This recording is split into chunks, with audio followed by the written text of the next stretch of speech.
जिसको अपना मानते हो उसको शिव का एक स्वरूप मानो। ये बक्से चल रहा है, जाकर सुनो तो। शिव का एक स्वरूप मानो, भगवान शंकर का एक स्वरूप मानो, एक भरोसा, एक विश्वास, और वो विश्वास हो शिव के प्रति। क्यों? शिव महापुराण की कथा कहती है कि हो सकता है कि परिवार वाले, नातेदार, रिश्तेदार, कुटुंब, कबीला, ये सब हमारा साथ छोड़ दें, पर अंतिम बिंदु तक भी मेरा देव अधिदेव महादेव आपका साथ कभी नहीं छोड़ता। वह हमेशा आपका हाथ पकड़ कर चलता है। और मैंने तेरे ही भरोसे बाबा, तेरे ही भरोसे हवा बिच उड़ती जावांगी बाबा, डोर हटो छड़ी नाने कटी जावांगी। भोले मैं तेरी पत्नी, शंभू मैं तेरी पत्नी, हवा बिच उड़ती जावांगी बाबा, डोर हटो छड़ी नाने कटी जावांगी। भोले मैं तेरी पत्नी। एक विश्वास की दृढ़ता में मेरे शिव की प्राप्ति है। कितना सुंदर लिंग पुराण में कहा गया कि हम जब एक चावल का दाना भी यदि भगवान शंकर जी को चढ़ा रहे हैं, मात्र एक चावल का दाना यदि हम शिव जी को समर्पित कर रहे हैं,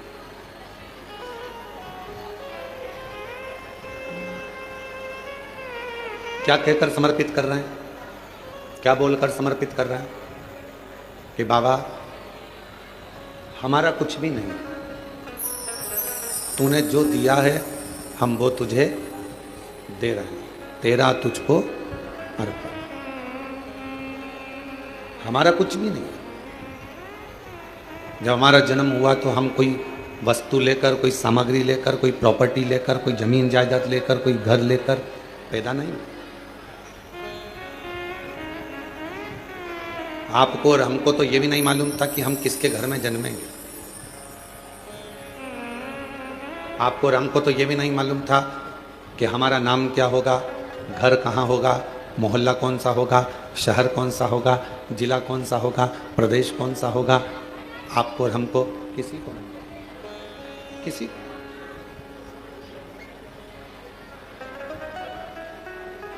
जब जन्म हो गया, जब जन्म ले लिया, जन्म लेने के बाद जब हमें थोड़ी सी सुध आई, बुद्धि आई, विवेक आया, तब हमें ज्ञात हुआ कि हमारा जन्म इस कुल में, इस घर में, इस जगह पर हुआ। एक फूल को नहीं मालूम होता कि वो सुबह टूटेगा, अर्थी पर जाएगा कि मंदिर में जाएगा। एक फूल को नहीं मालूम कि वो टूटने के बाद किसी के जूड़े में, गजरे में लगेगा, या वो फूल टूटने के बाद किसी की श्रद्धांजलि में जाएगा। फूल को यह नहीं मालूम कि यह पुष्प कहाँ और कब जाएगा, कैसे जाएगा। जैसे पुष्प को नहीं मालूम होता कि वो कहाँ, कब, किस जगह पर जाएगा, वैसे ही संसार में जन्म लेने वाले एक मानव को नहीं मालूम होता कि वो कहाँ, कब और कैसे जाएगा। पर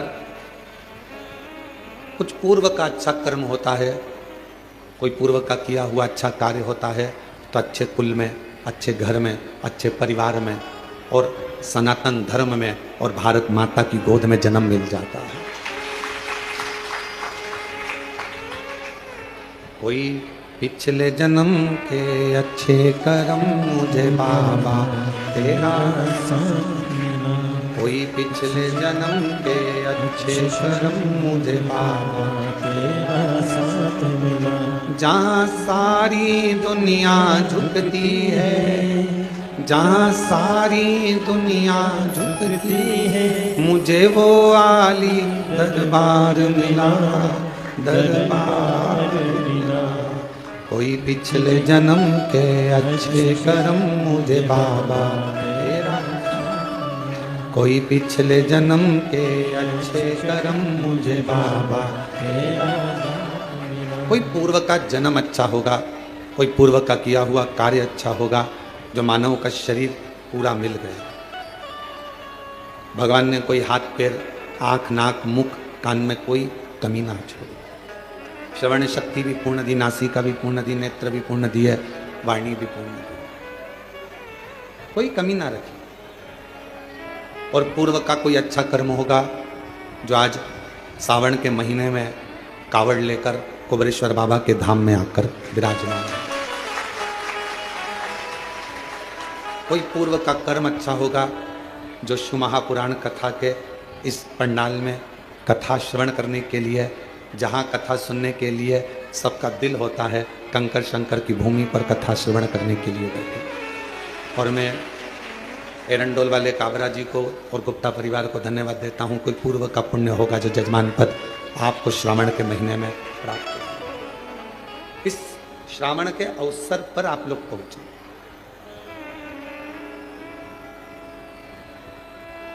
कहते हैं घर के मंदिर में शिव और दिल के मंदिर में शिव दोनों ही कल्याण करने वाले होते हैं, दोनों ही कल्याण करते हैं। घर के मंदिर में जो शिव है, तुम्हारे घर के मंदिर में जो शिवलिंग है, तुम्हारे घर के मंदिर में जो शिवलिंग विराजमान है, वो भी कल्याण करने वाला होता है। और तुम्हारे दिल में, तुम्हारे हृदय में जो भगवान शंकर विराजमान है, वो भी कल्याण करने वाला है। और कितनी बड़ी बात शिव महापुराण में लिखी है कि जिस घर के अंदर शिवलिंग नहीं हो, जिस घर के अंदर अगर छोटा सा भी शिवलिंग नहीं है, तो उस घर का पानी पीने का भी यहाँ पर वर्णन नहीं किया गया कि आप उस घर का पानी। काबरा जी, लिंग पुराण में, शिव महापुराण में, स्कंद पुराण के काशी खंड में, अवंतिका खंड में, केदार खंड में, सब में वर्णन किया गया कि घर के अंदर यदि एक छोटा सा भी शिवलिंग है,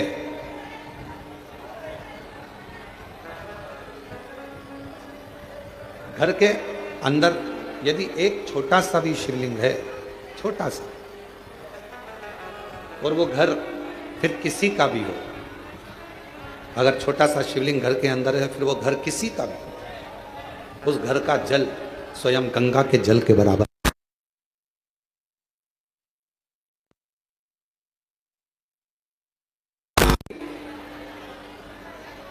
यदि घर के अंदर शिवलिंग विराजमान है, छोटा सा भी अगर शिवलिंग,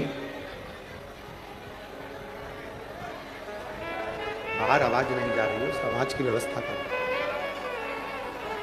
घर के अंदर यदि छोटा सा भी शिवलिंग है और वो शिवलिंग आपके घर के अंदर है, और आप अगर पूजन कर रहे हैं तो ठीक, पूजन नहीं कर रहे हैं तो ठीक, और घर के अंदर वो शिवलिंग अगर रखा भी है, तो कहते हैं उस शिवलिंग के सामने से केवल प्रणाम कर कर, नमन कर कर यदि आप निकल कर चले जाते हो, तो भी जिंदगी में कहीं अड़चन नहीं आती और काम सफल होता चले जाता है, कार्य सफल होता चले जाता है। और शंभु शरणे मांगू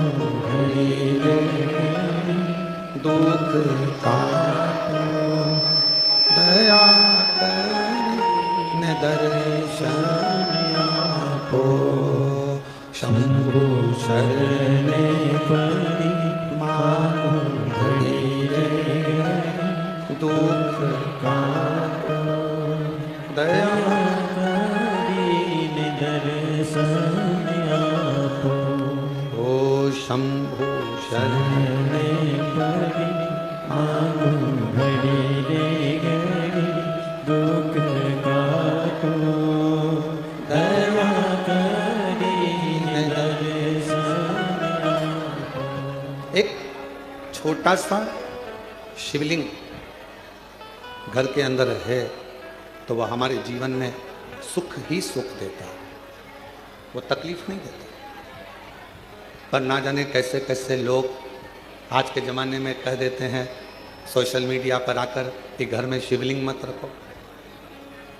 और हम आपसे ये भी नहीं कह रहे कि आप हमारा कहना मानो, हम तो आपसे इतना कह रहे हैं कि गीता प्रेस गोरखपुर की स्कंद पुराण लेकर आओ, गीता प्रेस गोरखपुर की लिंग पुराण लेकर आओ, गीता प्रेस गोरखपुर की शिवमहा पुराण लेकर आओ, नर्मदा पुराण लेकर आओ, आप उसका अध्ययन करो। और जब आपको अध्ययन में मिल जाए कि हाँ शिवमहा पुराण की कथा में ये वर्णन है कि घर के अंदर अगर एक शिवलिंग है तो वह हमारे जीवन के सारे दुखों को समाप्त करता चला जाता है, तो मानना कि शुभ है।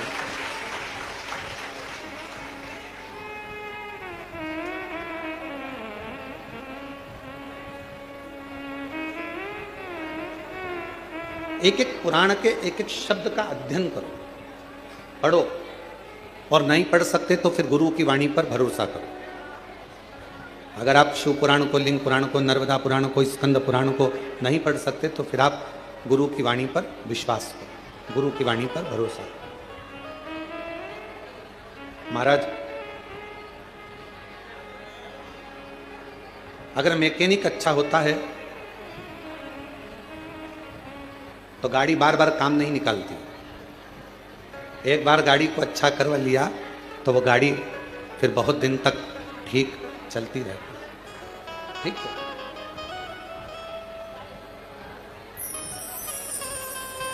यदि मैकेनिक अच्छा है और मैकेनिक अगर ठीक है, गाड़ी अगर एक बार उसने सुधार दी है तो वो गाड़ी फिर काम नहीं निकाले, फिर वो गाड़ी काम बार बार नहीं निकाल सकती। जैसे मैकेनिक अच्छा है तो गाड़ी बार बार काम नहीं निकालती है, गाड़ी बार बार बिगड़ती नहीं है, उसी तरह यदि गुरु अच्छा है तो यह मन बार बार बिगड़ता नहीं है और गलत जगह पर जाता है। एक मैकेनिक की तरह एक गुरु होता है।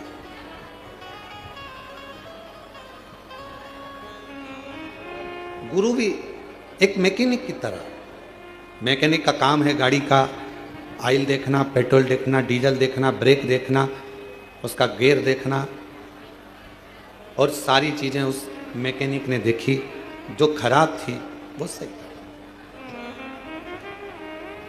अब मैकेनिक गाड़ी सही करता है तो क्या माइक लेकर चिल्लाता है इसका ब्रेक बेकार हो गया है? मैकेनिक माइक लेकर चिल्लाएगा कि इस गाड़ी का क्लच बेकार है, इस गाड़ी का टायर बेकार है? मैकेनिक चिल्लाता नहीं है। मैकेनिक जब गाड़ी सामने सुधरने के लिए आती है और वो गाड़ी जब जो उसमें प्रॉब्लम होती है, जो उसमें खराबी होती है, जो उसमें बेकार होता है, तो मैकेनिक जो खराबी होती है उसको निकालता जाता है, सही करता जाता है, अच्छा करता जाता है, और बाद में पूरा बिल थमा देता है, मैंने ये ठीक करा। अगर इसका ऑयल नहीं बदलता, ऑयल पूरा काला हो चुका था, गाड़ी बेकार हो जाती, गियर बेकार हो गया था, इसका टायर बेकार हो गया था, बदला, आगे से ये टूट गया था, बदला। उसने तो केवल बिल तुम्हारे सामने रख दिया, केवल चिल्लाकर नहीं बोला मैकेनिक कि ये खराब है। सच्चा गुरु एक अच्छे मैकेनिक की तरह होता है। आपके दोष, आपके अवगुण आपके अंदर कितने भरे हैं वो किसी को नहीं बताएगा, बस देख लेगा कि गाड़ी में गड़बड़ी कितनी है और उसको ठीक कैसे करना है। भजन से, कीर्तन से, स्मरण से, मंत्र जाप से, नाम जाप से कैसे ठीक करना है ये गुरु जानता है।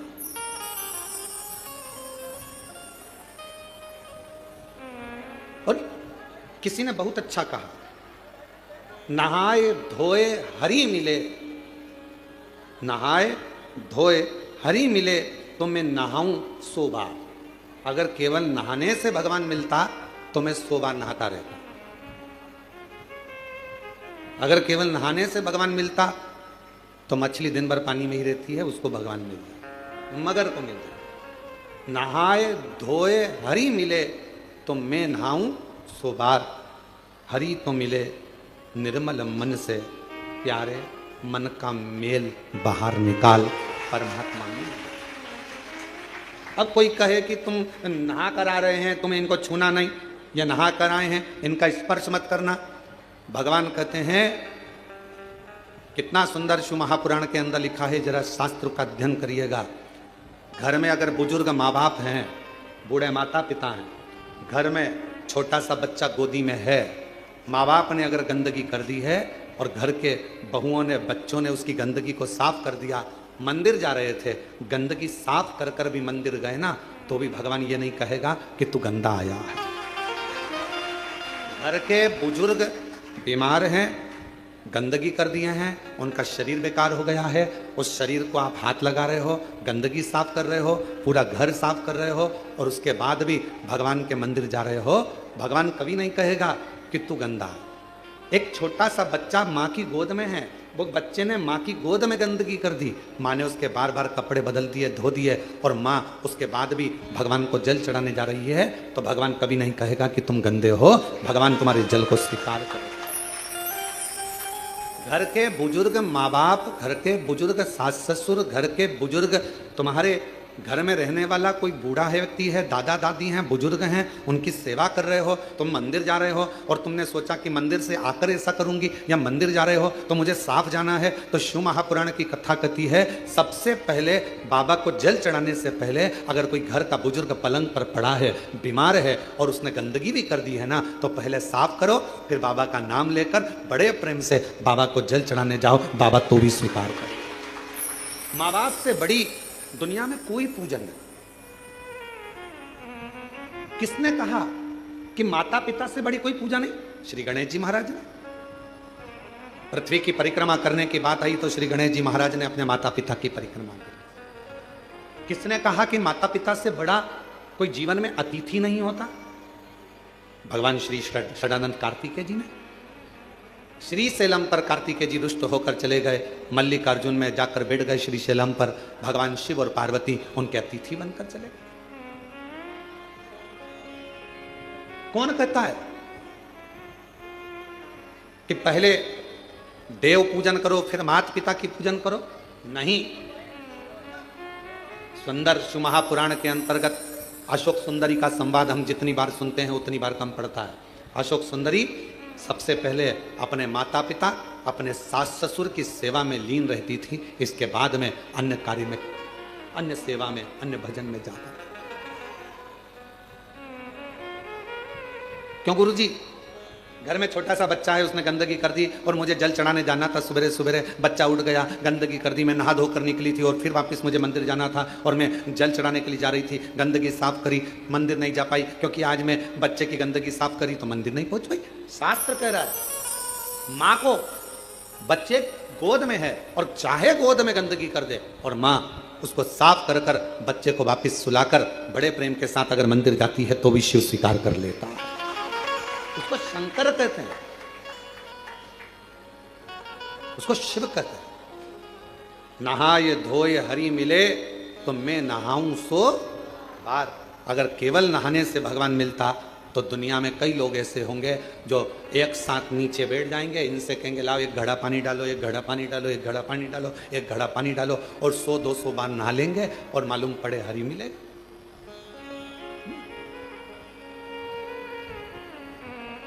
सेवा।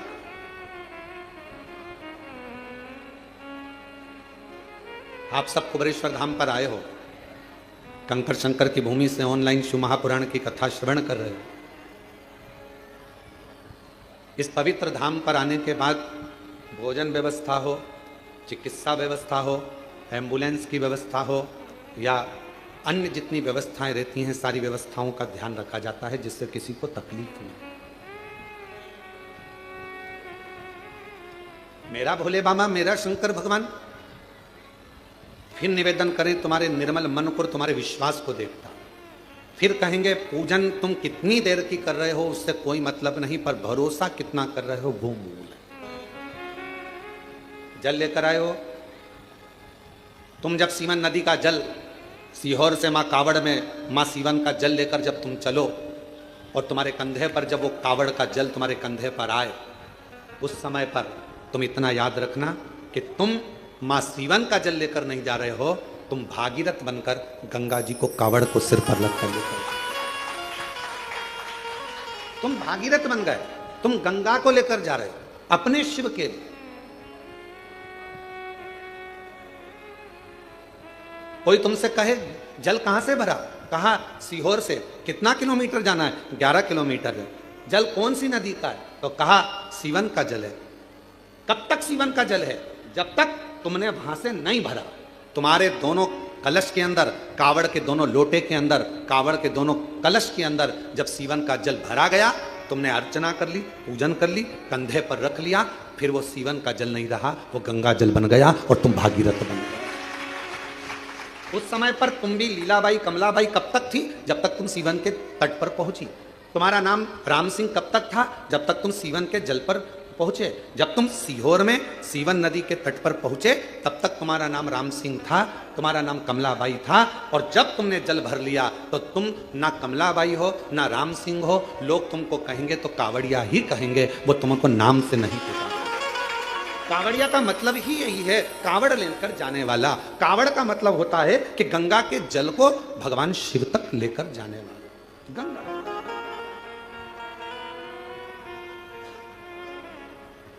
वो सीवन का जल, मां सीवन नदी का जल, सीहोर का जल कब तक जल है, जब तक वो सीवन के तट पर है। तुमने कलश में भरा, तुमने कंधे पर उठाया, बाबा का नाम लिया, कंधे पर लेकर चले, कंधे पर रखते ही वो जल गंगा का जल हो गया। और तुम ना कमलेश, ना बिमला, ना राम सिंह, ना ढोलू सिंह, कुछ नहीं, तुम तो केवल कावड़िया भागीरथ हो गए और भगवान शिव के दरवाजे पर जा रहे। अब यहां किसी का नाम नहीं,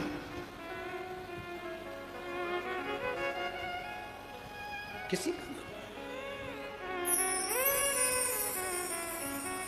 क्या देखेगा वो, क्या देखेगा वो? महाराज, जब आप जाओगे उसके दरवाजे पर, जब आप उसकी चौखट पर जाओगे, उसके द्वार पर जाओगे, क्या देखेगा?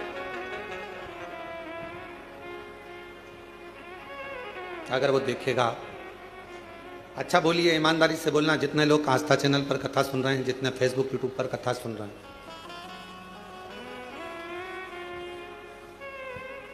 और जहां आप लोग पंडाल में बैठकर भी कथा सुन रहे हैं, वो भी जरा सावधानी से बोलना। भगवान की डायरी में तुम्हारा नाम लिखा है क्या? राम सिंह केरावत, औरंगाबाद से। भगवान कहेगा कि औरंगाबाद से राम सिंह कौन आया है, नाम लिया जाएगा वहां पर? जम के बोलो नहीं। वहां नगर पालिका की डायरी में तुम्हारा नाम होगा, आधार कार्ड की डायरी में तुम्हारा नाम होगा, यहां पृथ्वी पर तुम्हारा नाम होगा। वहां तो केवल डायरी खुलेगी और उस डायरी में केवल जो जीव आत्मा भेजी गई है, उस जीव आत्मा, जैसे हर मोबाइल में एक छोटा सा कोड, एक छोटा सा कुछ डला होता है, जिससे मालूम पड़ जाता है कि मोबाइल कहां पर। तुम कोई सी भी सिम फंसा, तुम्हारा मोबाइल कहां है, उसने सिम निकाल ली तो भी मोबाइल मालूम पड़ जाएगा कि मोबाइल कहां पर है। परमात्मा के दरवाजे पर तुम्हारा मोबाइल का नंबर, अर्थात तुम्हारा नंबर नहीं चलेगा, तुम्हारा पुण्य कितना है वो देखा जाएगा। ये जीवात्मा आई है, इसका पुण्य कितना है। क्या कहते हैं, ट्रेन में सफर करने वाले को यात्री, फ्लाइट में सफर करने वाले को यात्री, बस में सफर करने वाले को यात्री, उसी तरह भगवान के दरवाजे पर जाने वाले को क्या कहते हैं? भक्त। और गंगा का जल कंधे पर रखकर, किसी भी नदी का जल लेकर शिवालय तक सावन के महीने में जाने वाले को कावड़िया कहते हैं, क्योंकि उसकी लेखनी में वही लिखा है, उसकी लेखनी में वही।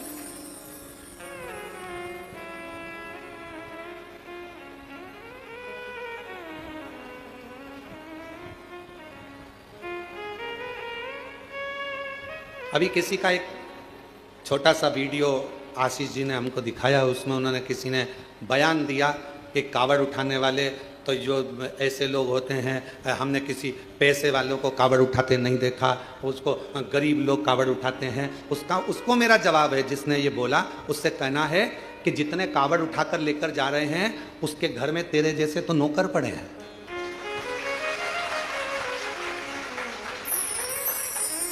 कावड़ उठाने के लिए दम चाहिए, कावड़ उठाने के लिए मन चाहिए, और कावड़ उठाने के लिए वैभव। यहां जितने आए हैं सबने अपने अपने घर से आने में 100, 200, 500 रुपए खर्च करे होंगे, तब जाकर कुबेरेश्वर धाम पहुंचा। काबरा जी, बिना पैसा खर्च करे कोई कुबेरेश्वर धाम नहीं पहुंच सकता, बिना खर्च करे हुए कोई उज्जैनी नहीं पहुंच सकता, बिना खर्च करे हुए कोई विश्वनाथ नहीं पहुंच सकता।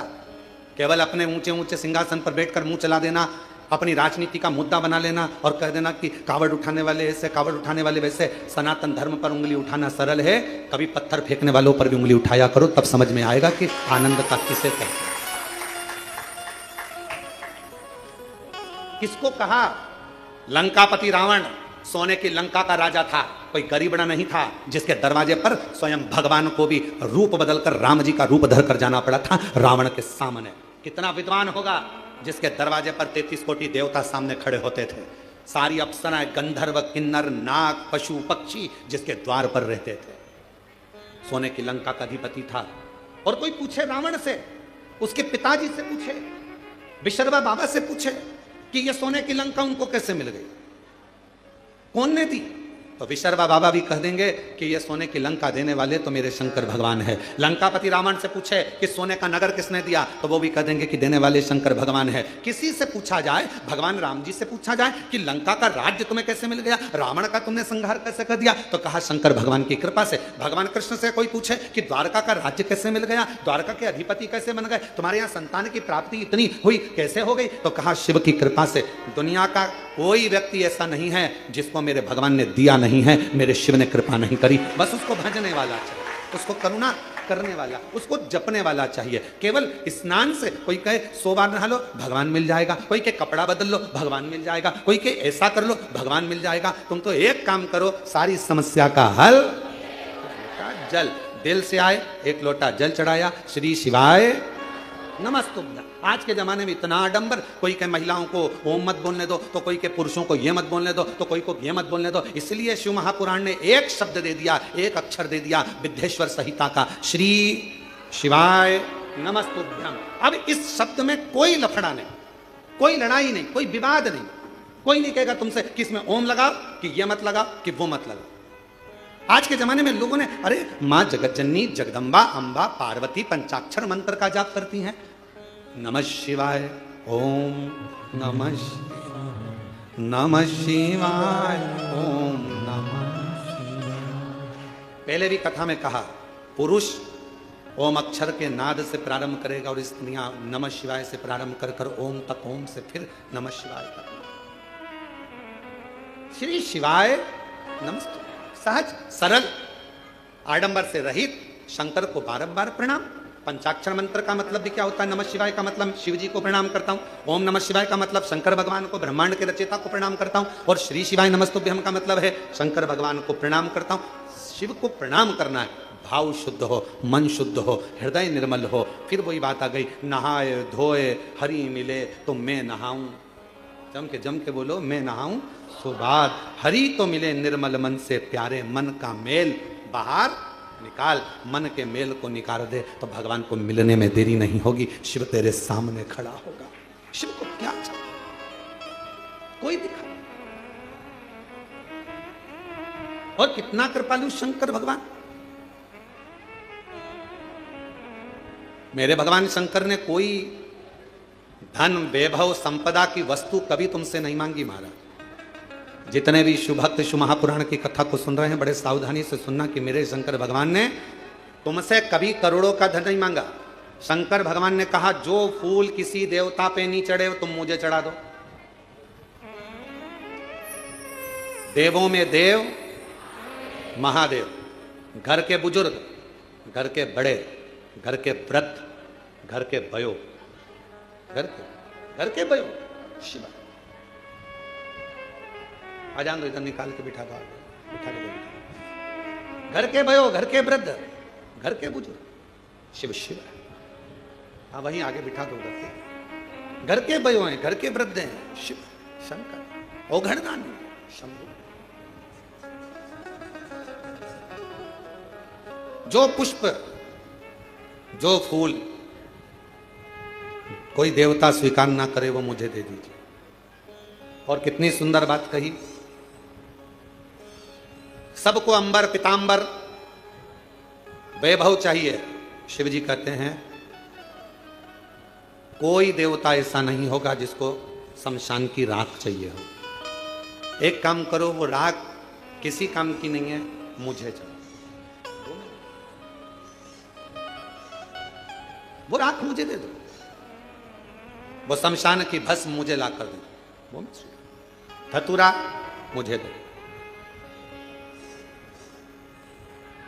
एक मंदार का फूल, एक शमी का पत्र, जो मंदार आंकड़ा यहां वहां मंदार लगा रहता है, कौन सा देवता जिसके ऊपर चढ़ता?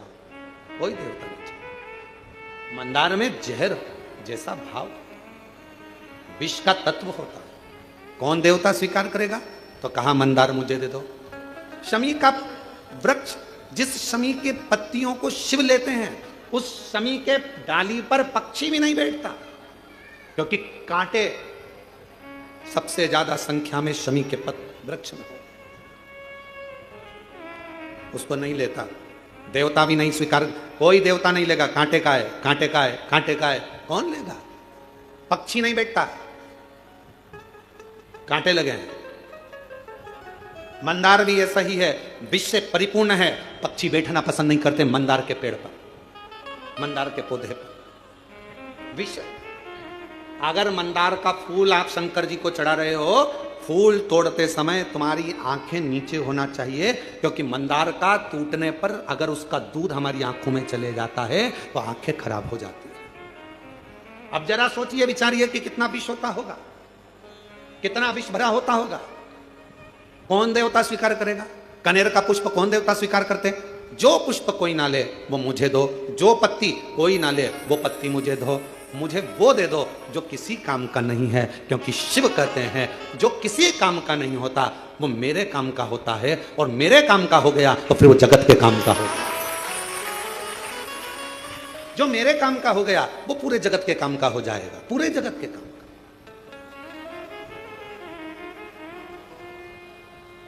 काबरा जी, अभी गुप्ता जी भी बैठे हैं, ध्यान दें, काशी में जो विश्वनाथ जी का प्रसाद बनता है, जो काशी का प्रसाद डब्बे वगैरह जो चाहते हैं प्रसाद के रूप में, काशी में जितनी बेलपत्र चढ़ती है, जितनी बेलपत्र, उस बेलपत्र को पीस कर सुखाकर उस बेलपत्र का ही प्रसाद वितरण किया जाए। अभी काशी में एक नई बात आनंद की होगी, और पूरे काशी वासियों को मैं उसके लिए धन्यवाद देता हूं कि बेलपत्र का सदुपयोग प्रारंभ आपने करवाया। और मैं सबको बताना चाहूंगा, हमारी उज्जैनी में अवंतिकापुरी में जो पुष्प अवंतिका नाथ को, मेरे महाकाल बाबा को चढ़ते हैं, जो बेलपत्र मेरे महाकाल बाबा को चढ़ती है, वो सारी बेलपत्र पुष्प जाते हैं और उससे गुलाल, उससे अगरबत्ती, धूप बत्ती और अन्य सामग्रियां, हवन सामग्रियां ऐसी निर्मित होती है जो संपूर्ण जगत का कल्याण कर रही है, संपूर्ण जगत। यहां पर आते हैं लोग कुबेरेश्वर धाम पे, हमसे पूछते हैं गुरुजी हम यहाँ आए हैं, हम यहाँ से क्या प्रसाद लेकर जाएं? हम उनको कहते हैं आप कंकर शंकर लेकर जा रही हो ना, अगर आपके पास में बेलपत्र है, चढ़ाई है, उठाकर ले जाओ। किसी ने बेलपत्र पूजन कर चढ़ाई है तो मैं रोड पर, यहाँ पूरे ग्राउंड में कहीं बेलपत्र अगर पड़ी हुई मिल रही है उसको उठा लो, अगर यहाँ 2 दिन ठहरे हो सुखा लो, नहीं सुखा सकते संभाल के रख लो, घर जाना सबसे पहले प्रसाद में वही बेलपत्र का पत्ता तोड़ तोड़ कर देना, फिर बाबा देखो कैसी कृपा कर। कोई पूछे तुम कुबेरेश्वर बाबा के धाम गई थी, वहां से क्या लेकर आई? तो बेलपत्र लाई हूं, रुद्राक्ष लाई हूं और कुबेरेश्वर धाम का कंकर शंकर। बस मैं रुद्राक्ष स्वयं के लिए लाई हूं, परिवार के लिए लाई हूं, मैं ये कंकर शंकर खुद के लिए लाई हूं, परिवार के लिए लाई हूं, और बेलपत्र का पत्ता, ये बेलपत्र सब पूजन कर रहे थे, जमीन पर छोड़ रहे थे, मैंने उसमें से प्रसाद के रूप में मांग लिया, क्योंकि कंकर शंकर तो सब एक हैं। आपने विनय कर कर उनसे बेलपत्र मांग ली, देना बाबा, घर के लिए प्रसाद के रूप में मैं ये बेलपत्र लेकर आए। बेलपत्र लाए, दे दी थोड़ी थोड़ी थोड़ी। और विश्वास कहता है उस बेलपत्र का आनंद आपके जीवन में वो सुख लाता है कि आनंदित जीवन अपने आप प्रारंभ हो जाता है।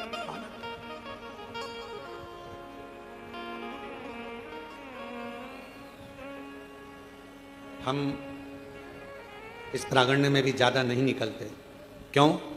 आप लोग चरण छूने का प्रयास करते हो और हम हमेशा एक ही बात कहते हैं कि चरण हमारे नहीं, देवाधिदेव महादेव ये कंकर शंकर की भूमि है।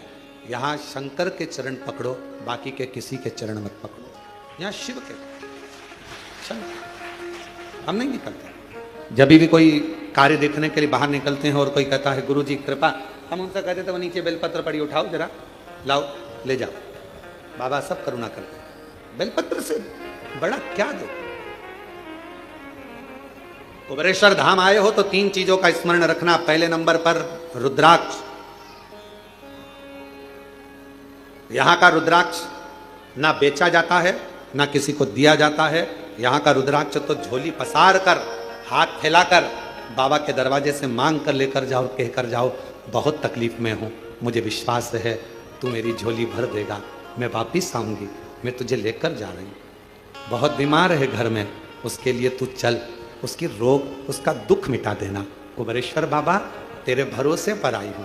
मैं नहीं जानती कि मैंने कुछ पुण्य करा कि नहीं करा, पर एक पुण्य जरूर करा कि आज तेरे धाम से मैं तुझे अपने घर तक लेकर जा रही हूं। ये आए हो तो यहां का रुद्राक्ष। कंकर शंकर पूजन करी, 4 कंकर छोड़कर 1 कंकर लेकर चले गए। बाबा तू मेरे साथ चल, जिस दिन कार्य पूर्ण हो वापिस लेकर आ जाऊंगी। एक पत्र आया,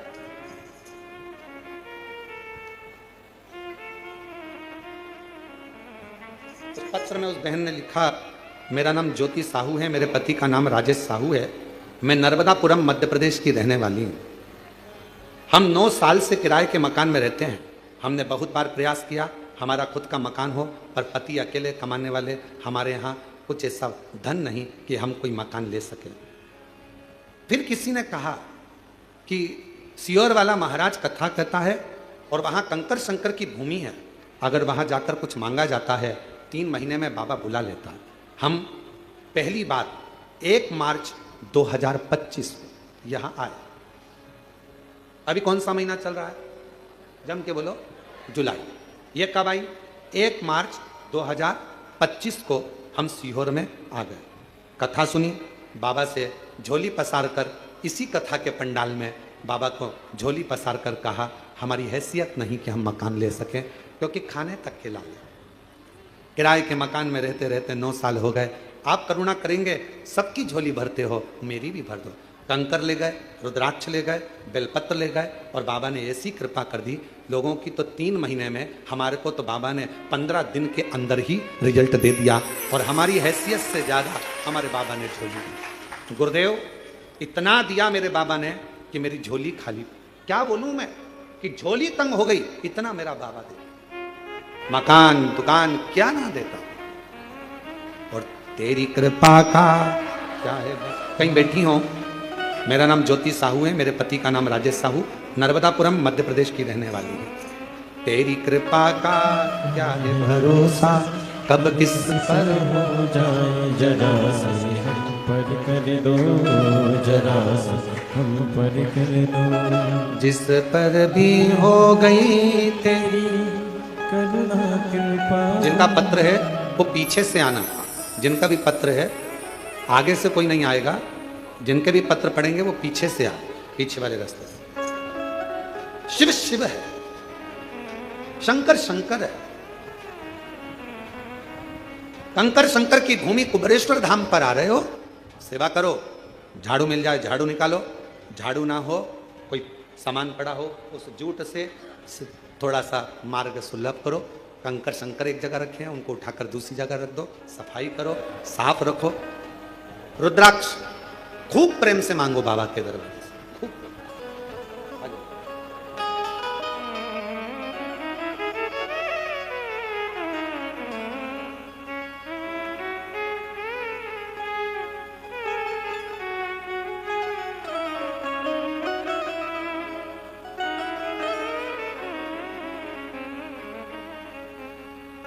शिव शिव है।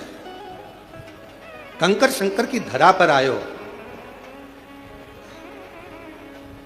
कथा में आए हो, अगर कथा सुनने में आपका मन है, चित्त है, कावड़ चढ़ाने आए थे, 2 मिनट की कथा मिल गई है, प्रेम से एक जगह पर बैठकर, ये मत देखो कि हॉल में जगह नहीं, बाहर ये तो कंकर शंकर की भूमि है, जहां बैठोगे दिल से सुनोगे, बस हृदय से बैठकर बाबा से अपने मन का भाव कहो, दिल से। एक रुद्राक्ष, दूसरा कंकर शंकर, तीसरा बेलपत्र, विश्वास, भरोसा और पूर्ण। जब भरोसा होता है, दृढ़ता होती है, तो भगवान सुनता जरूर।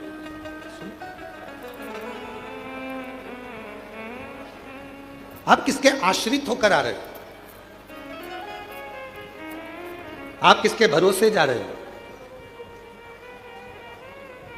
आप देवादित्य महादेव के आश्रित होकर शंकर भगवान का भजन करने गंगा का जल, मां सीवन का जल लिया, गंगा का जल भाव रखकर, कावड़ को सिर पर रखकर, कंधे पर रखकर, शिव नाम लेते लेते श्री शिवाय नमस्तुभ्यम बोल बम बोल बम बोल बम बोलते बोलते शिव के दरवाजे तक आ। देने वाला वो करो। शिव जी ने कहा कि मुझे वो दे दो जो किसी काम का नहीं है, उसको मैं अपने पास रखकर काम वाला बना दूं। शमशान की राख को शंकर भगवान ने अपने तन से लगाया। आज वो शमशान की राख भी लोग अपनी तिजोरी में रखते हैं संभाल कर, अगर मंदिर से मिल जाती है तो। अवंतिका नाथ से, मेरे विश्वनाथ जी से अगर भस्म भी मिल जाती है तो लोग उसे संभाल कर रखते हैं। नहीं तो राख है, भस्म है, कौन संभालेगा, कौन रखेगा? पर चपटी भभूत में है खजाना, कुबेर का खजाना चपटी भभूत में। जैसे कंकर शंकर की भूमि को कुबेरेश्वर महादेव कहते हैं, कुबेर भंडारी की भूमि कहते हैं। यहां की रज, यहां का कंकर, यहां की धूल, यहां की मिट्टी स्वयं कुबेरेश्वर बाबा का चरण का प्रसाद है। स्वयं यहाँ की रज, यहाँ का कंकर, यहाँ की मिट्टी, यहाँ का रुद्राक्ष, यहाँ का बेलपत्र अगर इस भूमि पर स्पर्श भी हो जाता है तो वो अपने आप में एक प्रबल औषधि के रूप में, एक आनंद के रूप में हमारा भंडार भरने वाला शिव शंकर। भस्म लगाई मेरे शिव जी ने तो भस्म करोड़ों की हो गई। चपटी भभूत में है खजाना, चपटी भभूत में खजाना। शिव जी ने कहा जो किसी काम का नहीं वो मुझे दे दो, जो किसी काम का नहीं वो मेरे काम। और फिर कहूं आप सबसे, दुनिया के लोग आपको ताना देंगे, दुनिया के लोग आपको अपशब्द कहेंगे, दुनिया के लोग आपको गालियां देंगे, आड़ा टेढ़ा कहेंगे। ये मंदिर जाती है, कभी शमी पत्र चढ़ा देती है, कभी बेलपत्र चढ़ा देती है, कभी ये चढ़ा देती है। लोग कहेंगे ये तो कहीं कोई टोना कर रही है, कहीं कुछ कर रही है। कहने वाला सब कहता रहेगा, आग लगे बस्ती में अपन रहो मस्ती। अपना शिव, अपना पिता, अपना शंकर, देव अधिदेव महादेव अपने हैं। हम उसकी संतान है। हम जिस रूप में, जिस भाव में, जैसे महादेव को भजेंगे, हमारा महादेव हमारी उस भाव में श्रवण करे। इस भाव, कल शिवरात्रि है, आज प्रदोष है। कितने किस्मत वाले हो आप लोग। सावन का महीना, प्रदोष का दिन, साथ में शिव महापुराण की कथा, कावड़ का जल, आप सब कितनी करुणा। कल शिवरात्रि है, कल बाबा की शाम को 7 बजे से 8 बजे तक ऑनलाइन पूजन होगी। पूजन के समय पर हो सकता है लाइट चले जाए तो आस्था चैनल पर, हो सकता है टीवी बंद हो जाए तो मोबाइल पर भी हमारी जो समिति का जो भी लिंक है उससे जुड़ कर रहें और उसको पूजन को ऑनलाइन करें। मान लो ऑनलाइन करने में भी आगे पीछे हो जाओ, टेंशन मत लेना। बाबा का भजन करना, दिल से बाबा को भजते रहना, श्री शिवाय नमस्तुभ्यम कहते रहना और बाबा को निमंत्रण देते रहना। बाबा तुम्हारा कल्याण करे। पूरा विश्व, पूरा देश नहीं विदेश में भी लोग कल का इंतजार कर रहे हैं। सावन की शिवरात्रि का इंतजार पूरी दुनिया करती है। एक एक बेटा बेटी जो कंपटीशन एग्जाम में बैठने वाले होते हैं, पढ़ने वाले होते हैं, दुकानदार, व्यापारी, महिलाएं, सब कल का इंतजार करती हैं कि सावन की शिवरात्रि का ऑनलाइन पूजन होगा। हम पार्थिव शिवलिंग का पूजन करेंगे, शंकर जी कुबेर भंडारी हमारे घर में आएंगे। साल भर हमारा भंडार खाली नहीं होगा, हमारा घर परिपूर्ण होगा। बराबर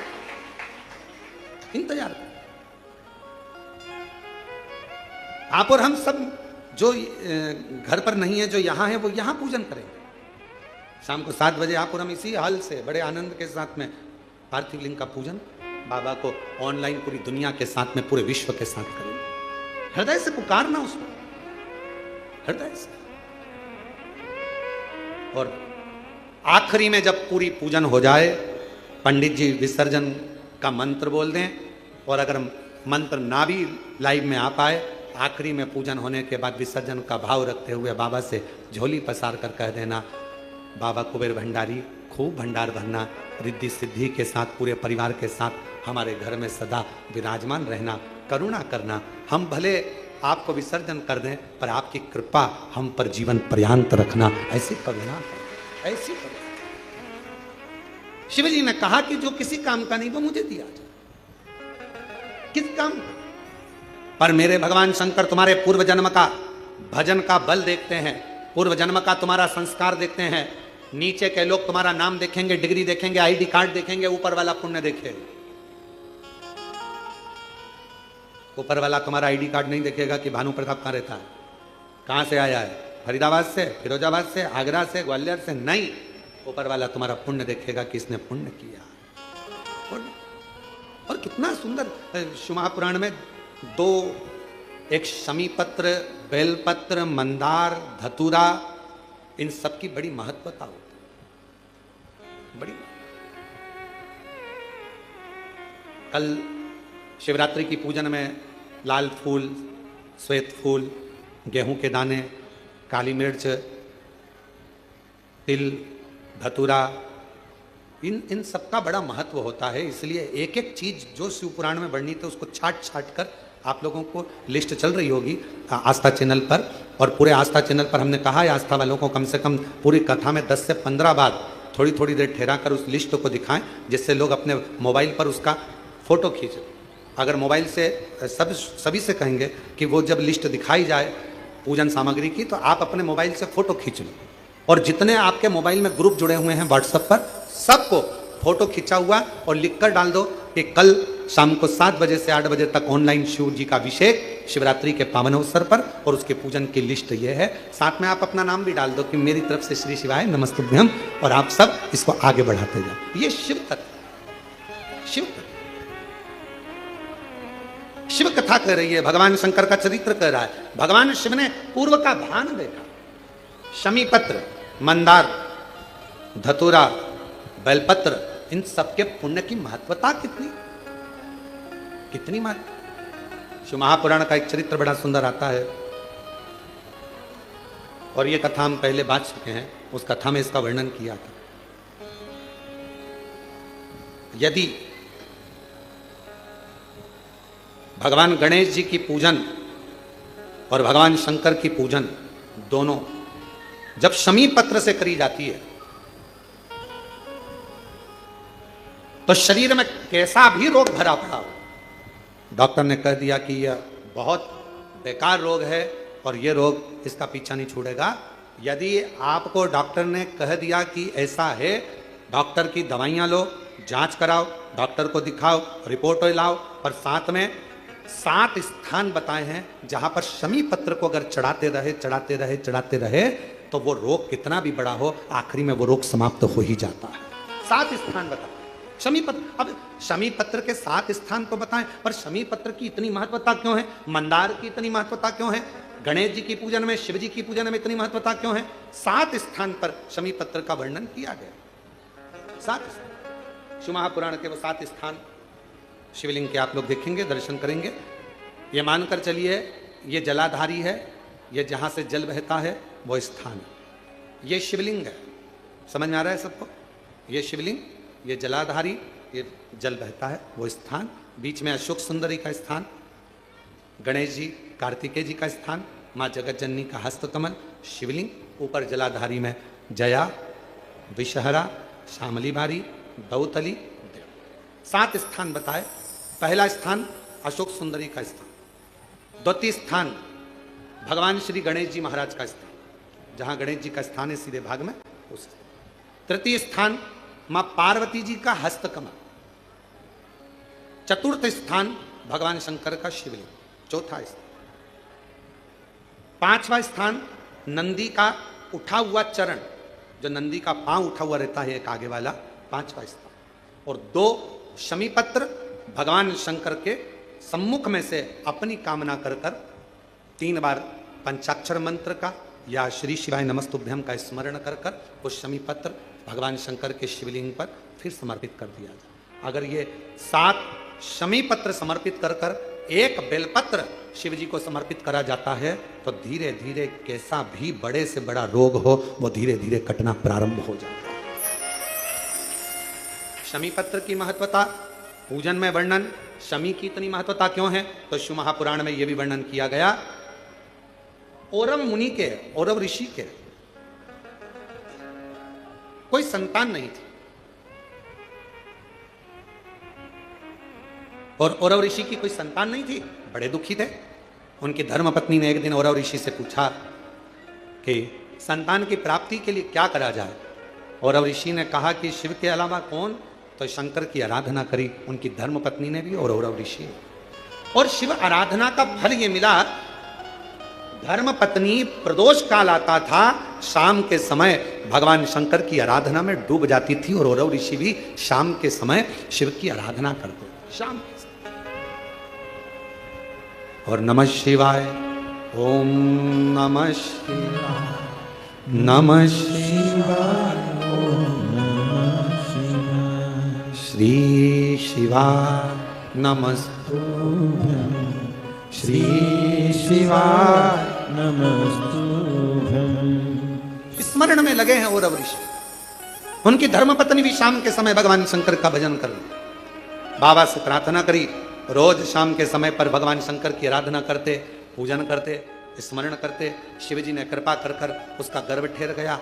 गर्भ ठहरने के बाद एक लड़की ने, कन्या ने जन्म लिया। कन्या ने शाम के समय जन्म लिया, इसलिए औरव ऋषि ने और उनकी पत्नी ने उसका नाम शमी रख दिया। क्या नाम रखा? शमी। कन्या का जन्म हो गया। औरव ऋषि की यहां बड़ी बधाइयां बजी, खूब उत्सव मना। समय आया जब औरव ऋषि के यहां पर कन्या का जन्म हो गया, कुछ समय ही आनंद के साथ में एक ऋषि और हुए जिनका नाम था धौम्य ऋषि। और धौम्य ऋषि के यहां भी एक बेटे का जन्म हुआ जिसका नाम मंदार रखा। क्या नाम रखा? मंदार। एक कन्या जो औरव ऋषि के यहां जन्मी उसका नाम शमी था। धौम्य ऋषि के यहां जो बालक जन्मा उसका नाम, जम के बोलो सब लोग, मंदार। मंदार जानते हो ना, फूल होता है ना मंदार का, आंकड़े का फूल जो होता है मंदार। कई लोग हमसे कहते हैं, आप कहते हो संतान प्राप्ति के लिए आंकड़े की जड़ का, सफेद आंकड़े की जड़ का प्रयोग करो, मंदार की जड़ का प्रयोग करो। उसका कितना महत्व है जरा देखो तो शास्त्रों।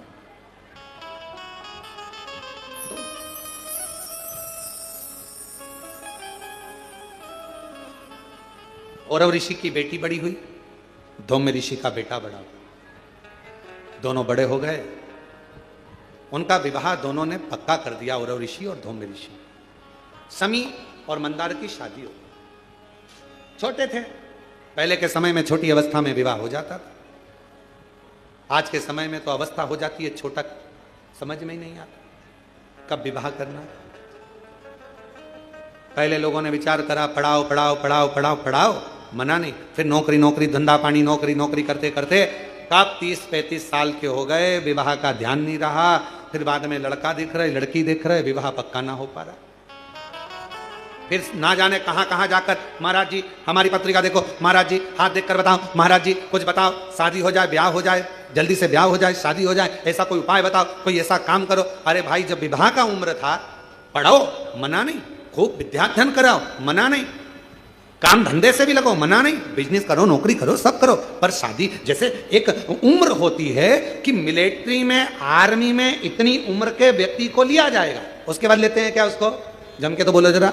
नहीं, मिलिट्री की उम्र है, कमाने की उम्र है, माता की गोद में बैठने की उम्र है, हर चीज की उम्र है। उसी तरह विवाह की भी एक उम्र है, शादी भी समय पर करिए।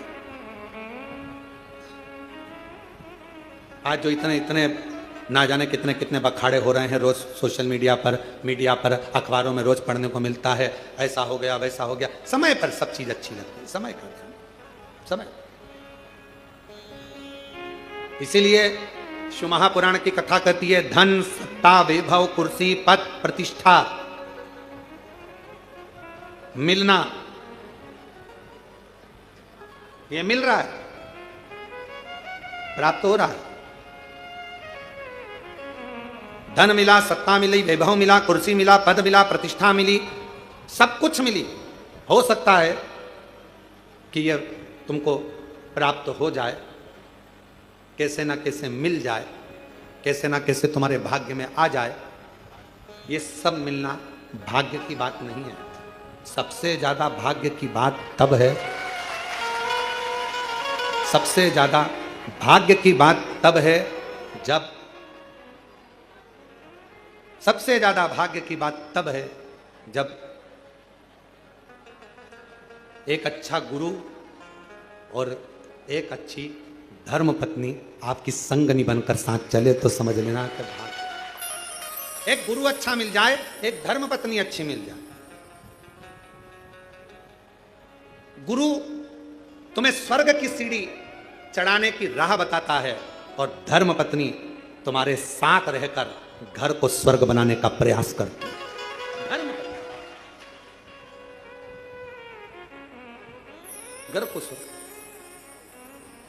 शिव कथा कर रही है, भगवान शंकर का चरित्र कर रहा है, शिव महापुराण की कथा कर रही है, भगवान शंकर का चरित्र कर रहा है। शमी और मंदार का विवाह हो गया, दोनों की शादी हो गई।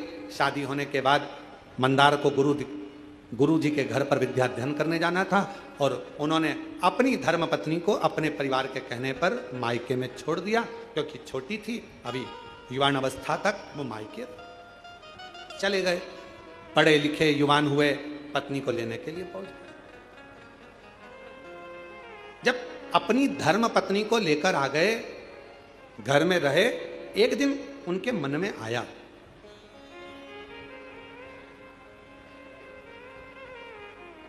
उनके मन में भाव प्रकट हुआ, चलो अपने गुरु जी से मिलकर आते हैं, चलो। और दोनों शमी और मंदार दोनों बड़े अलमस्ती के साथ जाने लगे। चलते चलते बीच में भुषुंडी ऋषि का आश्रम पड़ गया। अब भुषुंडी ऋषि को तो आप जानते ही होंगे कि भुषुंडी ऋषि का आश्रम मतलब भुषुंडी बाबा कैसे थे, गणेश जी के परम भगत। और भुषुंडी ऋषि ऐसे ऋषि थे भुषुंडी जी कि शायद दुनिया में इतना सुंदर ऋषिवर कोई हुआ ही नहीं, इतने सुंदर थे। अप्सरा लोक को छोड़कर भुषुंडी बाबा का केवल दीदार करने के लिए, दर्शन करने के लिए आती थी, इतने सुंदर। एक दिन भुषुंडी ऋषि के मन में आया कि मैं सुंदर हूं तो अप्सराएं मेरी ओर देखती हैं, भगवान को नहीं देखती, उनकी आराधना नहीं करती, सब लोग मुझे ही देखते हैं, क्या करूं ऐसी सुंदरता का। एक दिन भुषुंडी ऋषि ने तप करा, साधना कर कर गणेश जी को प्रकट कर लिया। गणेश जी ने कहा मांगो तुम्हें क्या चाहिए। कहा बस इतनी कृपा कर दो, जैसे आपका हाथी का मुंह लगा है, मेरा भी हाथी का मुख कर दीजिए। जैसे ही कहा तो गणेश जी आश्चर्य में पड़ गए कि हाथी का मुख लगाओगे, लोग क्या कहेंगे, तुम इतने बड़े ऋषि हो, इतनी सुंदर तुम्हारी काया है, तुम्हारा मुख इतना सुंदर है कि देवलोक की अप्सराएं तुमको देखने के लिए आती हैं, देवता तुम पर आश्चर्य करते हैं, और तुम हाथी का मुख लगाने की बात करते हो। हाथी का मुख, लोग क्या कहेंगे। भुषुंडी बाबा ने कहा कि प्रभु बस कृपा करो, तुम तो मुझे हाथी का मुख लगा दो। गणेश जी ने कहा चाहिए काय के लिए, तो कहा मेरे भजन में लोग परेशान कर, परेशान। हाथी तथास्तु। गणेश जी का मुख, सिर पर मुकुट होता था। भुषुंडी बाबा का कभी आप दर्शन करेंगे, गणेश जी का मुख लगा है, शरीर मनुष्य का है, ऋषि का, सिर पर जटा बंधी है, जटा। भुषुंडी बाबा का हाथी का मुख, सिर पे जटा।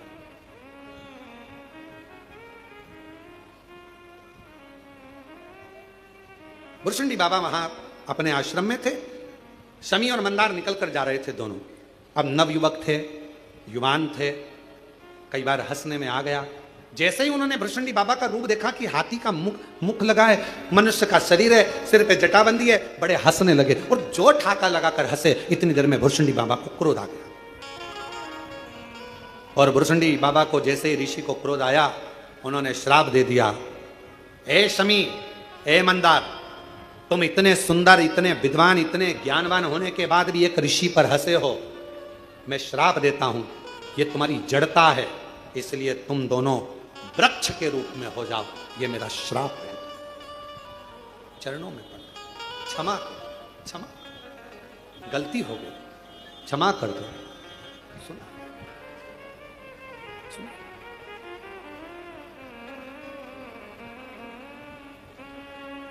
बहुत समय हो गया, ना तो शमी आई ना मंदार आया, ना शमी आती है ना मंदार आता। पिताजी को लगा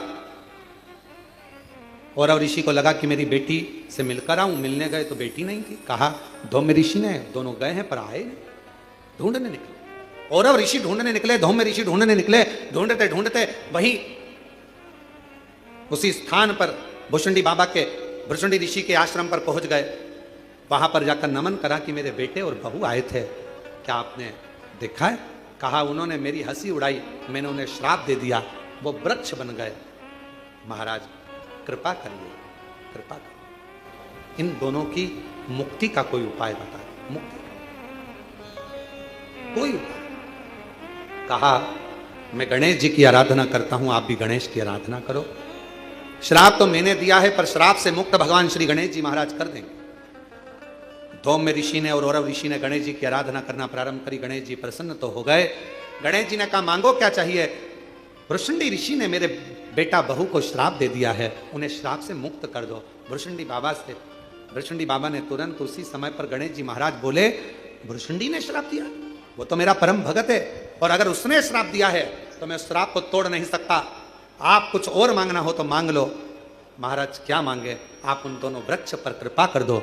गणेश जी महाराज ने कहा आज मैं वचन देता हूं, शिवपुत्र गणेश वर देता है।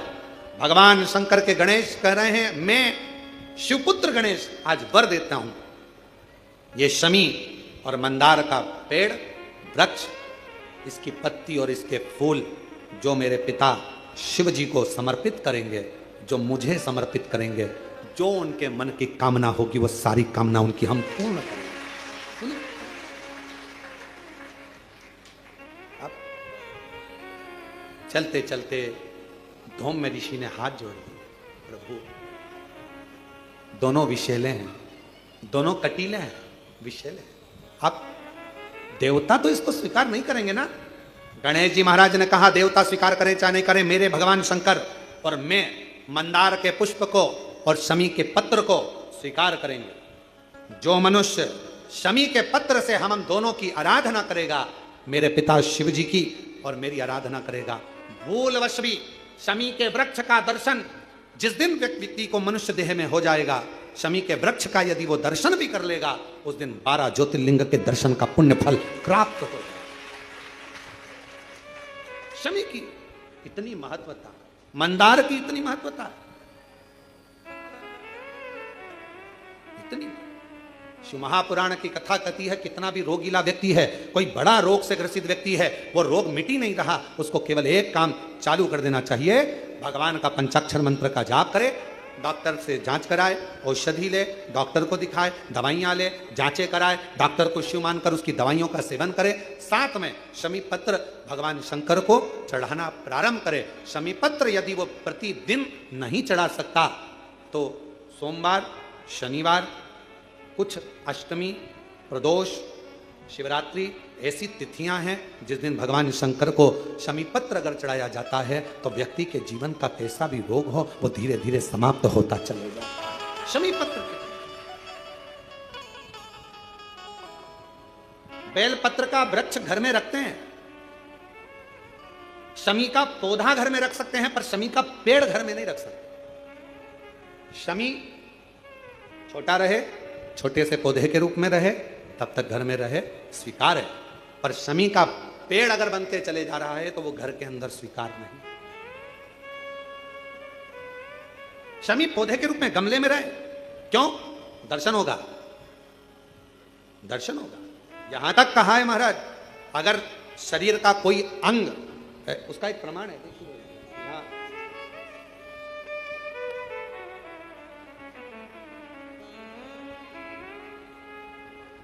माता का नाम शशि देवी, पिता का नाम राजा कन्नौजिया। मैं काशी की रहने वाली हूं। एक लोटे जल का मैं क्या वर्णन करूं। मेरी बेटी 11 अप्रैल 2024 को उसको बुखार आया, उल्टी चालू हो गई, धीरे धीरे उसका मानसिक संतुलन खराब हो गया, बेहोश होती थी तो 2 से 3 घंटे तक उठती नहीं थी। 2 से 3 घंटे तक उठती नहीं थी गुरुदेव। डॉक्टरों ने भी समझ में नहीं आ रहा था हो क्या गया।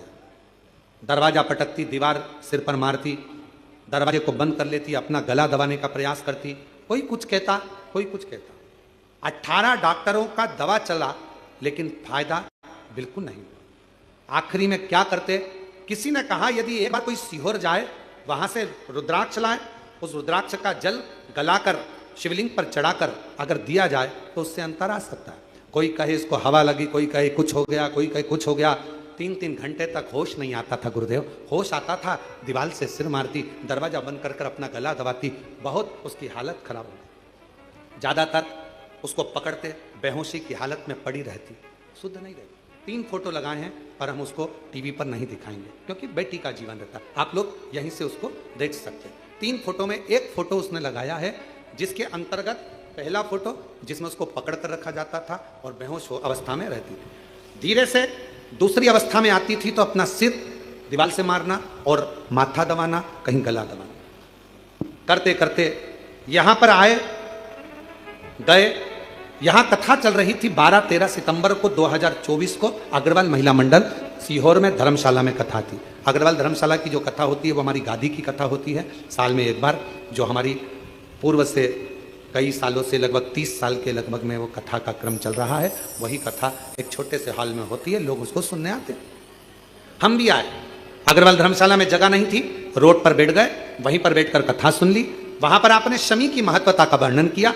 हमने शमी की पत्ती शिव जी को चढ़ाना प्रारंभ करी और बेटी के सिर के पास में लाकर रखना प्रारंभ करी। बेटी का हाथ लगवाते, शमी पत्र को शिव जी पर चढ़ाते। ना जाने शमी में ऐसा क्या बल था, लोग कहते थे हवा लगा, भूत लगा, ये लगा, वो लगा, पर 5 दिन लगातार शमी का पत्र बेटी का हाथ लगवाकर शिव जी पे चढ़ाना प्रारंभ करा। उसको बेहोश होना बंद हो गई, उसके सारी हरकतें ठीक हो गई और मेरी बेटी अब ऐसी पूर्ण तरह से स्वस्थ हो गई। अब मेरी बेटी पूर्ण तरह से स्वस्थ हो गई। आज 1 वर्ष होने जा रहा है, मेरी बेटी को कोई दवा नहीं दी जाती और ना बेटी को कुछ दिया जाता। शमी के पत्र में वो बल होता है। यदि, कितना सुंदर कहा है महाराज, एक बात और अच्छे से ध्यान में रखें। पहली बार इस कथा का स्मरण हमारे इस लिंग पुराण के माध्यम से आया है।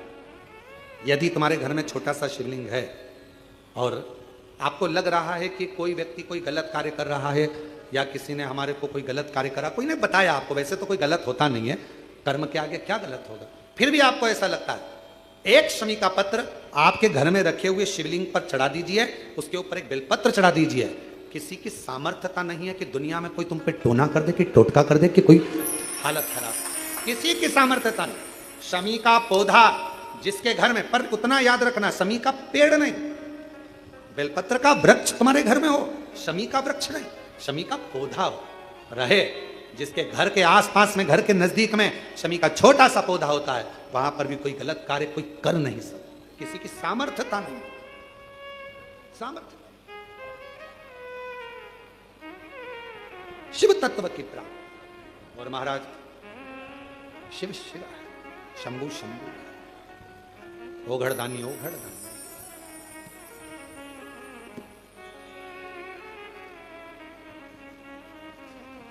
इसलिए शिव महापुराण की कथा नित्य स्मरण में रहती है, भगवान शंकर का आनंद कराती है।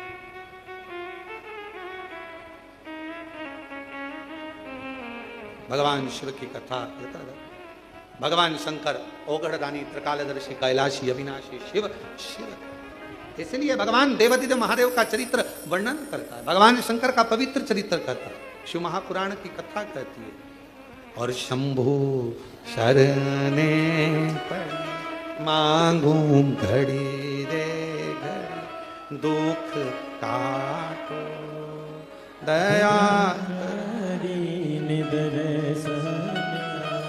हो। शंभु शरणे पड़ी मांगू घड़ी रे घड़ी, दुख काटो दया